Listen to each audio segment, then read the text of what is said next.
तो dark spirit की episode number 645 का शुरुआत करते हैं वहीं से जहाँ से पिछले एपिसोड का एंड हुआ था। और हाँ, वो नोबल को पढ़ने में व्यस्त है, इस वजह से पिछले 2 दिन में वीडियो नहीं आ पाई। और हाँ, नोबल में भी काम कर रहा हूँ तो वो जल्दी खत्म हो जाएगा तो अपलोड कर दूंगा। तो एपिसोड की शुरुआत वहीं से करते हैं जहाँ से पिछले वाले एपिसोड का एंड हुआ था। हम टियानलिन को देखते हैं। टियानलिन बहुत ज्यादा गुस्सा होता है और कहता है कि अब इसका कोई फायदा नहीं है, तुम भले ही किसी को भी ढूंढ लो पर उसका कोई फायदा नहीं, अब तो इंटरनल फ्लेम भी जा चुकी है। तो वो अपना सपोर्ट में वो कहता है कि हेवनली पूल से पक्का कोई ना कोई यहाँ पे आया होगा, मिली भगत होगी हेवनली पूल से, जो नहीं चाहते कि हम यहाँ पे ताकतवर रहें और अपनी ताकत को बढ़ाएं, क्योंकि उन लोगों को तो हम डिस्ट्रॉय कर देंगे और पूल वालों का ही काम हो सकता है। जबकि दूसरा वाला जो एल्डर रहता है वो भी कहता है ये हेवनली पूल से भी हो सकता है, ऐसा कंफर्म नहीं बट हम कह सकते हैं ये हो सकता है एग्जैक्टली। टियानलिन कहता है हेवनली पूल तो अच्छा, वो लोग अभी भी यहाँ पे टांग अड़ाते ही जा रहे हैं, वो यहाँ पे रुकने नहीं वाले। ड्राई डोमेन के अंदर यहाँ पे वो लोग बहुत ज्यादा पावरफुल माने जाते हैं ना पिछले टाइम में, और कहा जाता था कि वो लोग बहुत ज्यादा पावरफुल हैं। सही कहा ना? जायो गेट का एल्डर कहता है हाँ बिल्कुल सही कहा, उनकी स्ट्रेंथ बहुत ज्यादा है, हम यहाँ पे सोच नहीं सकते उनके पास ऐसे ऐसे छुपे रुस्तम होंगे और ग्रैंड सेक्टर असेंबली को बर्बाद करने के लिए उन्होंने ये साजिश रची होगी। और जैसे कि हम सब जानते हैं कि ड्राई डोमेन के अंदर हमारी जो डिवाइन पैलेस था वो काफी ज्यादा पावरफुल था और डिवाइन पैलेस भी हमारे एक साथ ही था, बट जरा देखो कैसे वो भी रातों रात में नष्ट हो गया। मतलब समझ ही सकता है हेवनली पूल कितना ताकतवर है। टियानलिन कहता है मैं समझ गया, ग्रैंड सेक्टर असेंबली बाकी के 7 दिन बाद होने वाली है, तो इसका मतलब है कि मुझे अपने सीनियर ब्रदर को बुलाना पड़ेगा यहाँ पे, तभी वो सेटल करेगा चीजों को। चाहे कुछ भी हो जाए, ड्राई डोमेन से मुझे ये हेवनली पूल यानी टियांची का नामो निशान मिटाना है। लोग नीचे बात करते हैं कि यार ये बंदा तो बहुत ज्यादा पावरफुल है, अब इसका कोई सीनियर ब्रदर भी है, यानी इतना ज्यादा ये ताकतवर है तो इसका सीनियर ब्रदर कितना पावरफुल होगा जो अभी यहाँ पे है नहीं। और जब इसका सीनियर ब्रदर पर्सनली यहाँ पे सारी चीजों को नोटिस करने के लिए आएगा तो पता नहीं यार, मतलब खत्म ही हो जाएगा पूरा टियांची। एक कहता है कि उसका सीनियर ब्रदर कौन हो सकता है, तुम्हें क्या लगता है? दूसरा कहता है मुझे नहीं पता बट शायद वो जो मार्शल एम्बर डिसाइपल होते हैं उनमें से ज्यादा पावरफुल ही होगा। टियानलिन कहता है तो ठीक है फिर चलो उसी जगह पे वापस हम ग्रैंड सेक्टर असेंबली को रखेंगे जहाँ पे पहले ही रखी थी। जावियो सेक्ट का एल्डर कहता है हाँ ठीक है हम समझ गए, आप यहाँ पे चिंता नहीं करो, हम यहाँ पे सारी चीजें संभाल लेंगे, हमारा केयर फ्री सेक्टर विला जो है ना काफी ज्यादा सही रहेगा। और वो ये अपनी लंबी चौड़ी बकवास करते हैं कि हम यहाँ पे फिर से ग्रैंड सेक्टर असेंबली उसी जगह पे रखने वाले हैं, सभी लोग जो ताकतवर हमारे साथ मिलेंगे और हम लोग जो टियांची से बर्बाद करेंगे। तो जिसने वो बड़ी सी आइस क्रिएट की होती है ना, वो बंदा और कोई नहीं होता बल्कि हमारे लिन फैंग का टीचर होता है। मन में कह रहा होता है कि जरा देखो तो इन छोटे छोटे कमीनों को, ये सोचते हैं कि हमारी टियांची को बर्बाद कर देंगे। इन्हें क्या लगता है हमारे टियांची को ऐसे बुली करना बहुत ज्यादा आसान है और हमारी टियांची को कोई भी परेशान नहीं कर सकता है, ऐसे छोटे मोटे एम्पर डिसाइपल्स भी नहीं। बस सिर्फ एक ही बात की प्रॉब्लम है, वो है उस लड़के का यानी उसका भाई जो कि टियानलिन का भाई। अब टियानलिन का भाई यहाँ पे आएगा तो हो सकता है कि जो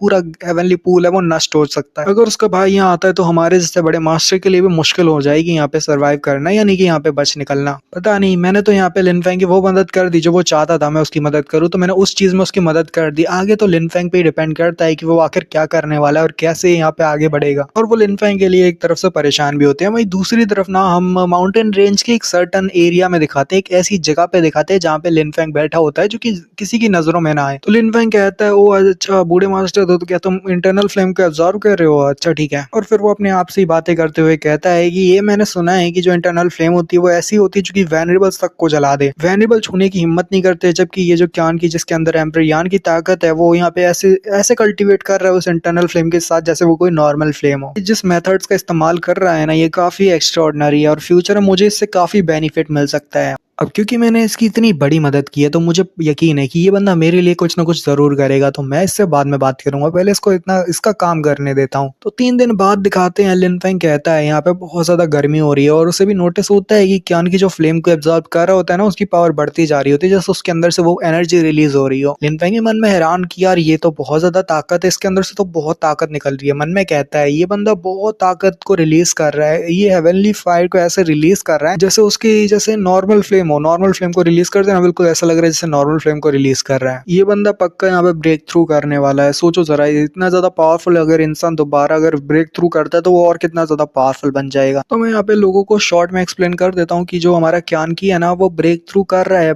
मतलब जो एम्पर यान है वो क्यान की शक्ल में वो ब्रेक थ्रू कर रहा है, पर कोई नॉर्मल ब्रेक थ्रू नहीं। जैसे मैं मतलब आपको पता ही होगा कि हर एक रिलेम के कुछ 9 लेवल्स होते हैं और क्यान की जो ब्रेक थ्रू कर रहा है ना तो वो उसके रिलेम के लेवल में आगे नहीं बढ़ेगा, वो डायरेक्टली रिलेम को स्किप कर रहा है, यानी वो बहुत ज़्यादा तेज़ी के साथ अपनी कल्टीवेशन को ब्रेक थ्रू करता है। लिन फेंग कहता है कि यहाँ तक कि मुझे काफ़ी ज़्यादा मुश्किल होती है, मैं अपने रिलेम के एक लेवल को बढ़ाने के लिए मुश्किल करता हूँ तो फिर जल्दी के साथ बढ़ तो जाता है, बट फिर भी ये जो क्यान की है जिसके अंदर एम्परर यान है वो कुछ इंटरनल फ्लेम को डिवावर क्या कर गया, वो कुछ हेवनली रिलेम को यहाँ पे स्किप कर रहा है, यानी वो रिलेम्स तक को स्किप कर दे रहा है, लेवल तो छोड़ो वो रिलेम्स को स्किप कर रहा है। मतलब ये बंदा बहुत ज्यादा ताकतवर है, ये फ्लेम एम्परर वाकई में फ्लेम एम्परर कहलाने के लायक है। पास में ही बहुत तगड़ा फ्लेम एम्परर रहा होगा और उसके बाद और ज्यादा फ्लेम अचानक से ना एक मतलब मान लो सर्ज निकलता है तो लिन फेंग कहता है लगता है जैसे उसका ब्रेक थ्रू हो रहा है, तो साथ ही यहाँ पे वो जोरदार फ्लेम निकलती है और लिन फेंग ही पीछे हट जाता है। पीछे हटते हुए कहता है हाँ ये बात अच्छी है कि मैंने इस पूरी जो केव है उसको सील कर दिया है, नहीं तो इसके जो ऑरा है ऑरा ब्लास्ट होता तो उसकी वजह से बहुत सारे पावरफुल एक्सपर्ट जो है इसको सेंस करके यहाँ पे आ जाते, इसलिए मैंने एक बड़ी सी फॉर्मेशन बना दी थी जिससे कोई इसको पहचान ना पाए, देख ना पाए, ये आराम के साथ अपना ब्रेक थ्रू कर पाएगा। तो उसके बाद यहाँ पे बहुत सारी फायर निकलती है, हर एक जगह नेस्ट होने लगती है और काफी तबाही मचने लगती है। और अब ना हम फाइनली एम्परर यान की शक्ल देखेंगे, जो कि एम्परर यान की तो नहीं बट क्यान की ह्यूमन फॉर्म या एम्परर यान मान लो जो भी है, बट एम्परर यान ही मानेंगे हम तो कि एम्परर यान की शक्ल हो गई। तो जब लिन फेंग पीछे हटता है ना तो कह रहा होता है कि यहाँ पे बहुत बड़ी एनर्जी निकली थी यार, मैं तो बच गया नहीं तो मैं फंस के मर जाता भाई, इतनी पावरफुल फ्लेम है। तो लिन फेंग देखता है वहाँ पे 9 फ्लेम को और बहुत ज्यादा फ्लेम चल रही होती है। सामने हमारा क्यान की भाई रहता है जो कि यहाँ पे अपना फ्लेम से थोड़ा सा उठने लगता है धीरे धीरे करके, क्यान की हल्की सी आवाज निकालता है, जबकि जो क्यान की होता है ना देखो वो फ्लेम्स के अंदर ना ऐसे गोला बना के ना अपने आप को कल्टीवेट कर रहा होता है, अपनी ताकत को बढ़ा रहा होता है। वहीं क्यान की के ऊपर लिन फेंग नोटिस करता है कि वहाँ पे एक इंसान की शेडो बन रही होती है। लिन फेंग मन में कहता है क्या ये वो फ्लेम एम्परर है, पास्ट का फ्लेम एम्परर, क्या ये उसकी शेडो है? तो वहाँ पे वो बहुत सारी जो आग के गोले होते हैं ना जो यहाँ पे हमारे क्यान की से मतलब आसपास से निकले थे ना, वो क्यान की बॉडी के अंदर जाने लगते हैं, वो इंटरनल फ्लेम जो होती है, और जो वो शेडो होती है ना इंसान की वो वहाँ पे डिसअपेयर होने लगती है। और यहाँ पे हमारा लिन फेंग भी कहता है कि ये तो मेल्ट हो गई इसके साथ। क्यान की अपने बड़े से पंखों को फड़फड़ा के लिन फेंग की तरफ आगे बढ़ता है, कहता है कि बच्चे चलो कल्टीवेट करना शुरू करो, मैंने इन फ्लेम्स के साथ कुछ ऐसा किया है जिससे तुम भी इसको एब्जॉर्ब कर पाओ, यानी तुम भी इसको कंज्यूम कर सकते हो, करना चालू करो। लिन फेंग काफी खुश हो जाता है और वहाँ पे बैठते हुए कहता है अच्छा ठीक है, मैं यहाँ पे अपने जो ग्रेट बर्निंग सन स्क्रिप्चर है ना उसको कल्टीवेट करता हूँ, मुझे उसको भी ताकतवर बनाना है। वो बैठ के वहाँ पे जब कल्टीवेट करता है तो अपनी फायर की पावर को भी वो ताकतवर बनाने लगता है। क्यान की उसे देख रहा होता है, गाइड कर रहा होता है और उसकी तरफ आग को फेंक देता है। और मोस्ट ऑफ द लोग यही सोचेंगे कि यहाँ पे ये हमला कर रहा है, बट एक्चुअली में ऐसा नहीं है, वो लिन फेंग को और ताकतवर बनाने में मदद कर रहा होता है। कहता है कि तुम जो सन टेक्निक को कल्टीवेट कर रहे हो ना, मैं तुम्हारी उस पावर को कल्टीवेट करने में, उसे संभालने में मदद करूंगा जिससे तुम अच्छे के साथ उसको और ज्यादा बेहतर तरीके से कंट्रोल कर पाओ, और मैं बाकी की जो फ्लेम्स है ना उसको भी तुम्हारी यांग फायर ट्रू एसेंस में ना मिक्स कर दूंगा, और ये तुम्हारी खुद की जो फ्लेम है ना उसके साथ मिक्स हो जाएगी जिससे तुम्हारी ताकत बढ़ेगी नॉर्मली, जैसा कि वो मदद ही कर रहा है अपनी उसकी जो फ्लेम है उसको ताकतवर बनाने में। वहां फिर रात हो जाती है बहुत ज्यादा और ज्ञान की कहता है कि मर जाओ, और उसके साथ ही यहाँ पे लिन फेंग पूरी बहुत ज्यादा हैरान होता है और जोर से मतलब ऐसे चिल्ला रहा होता है क्योंकि उसे बहुत ज्यादा पेन होने लगती है, क्योंकि उसके साथ जब वो क्यान की कर रहा होता है उससे फ्लेम काफी ज्यादा रिकल रही होती है और काफी स्ट्रांग फ्लेम होती है जिसको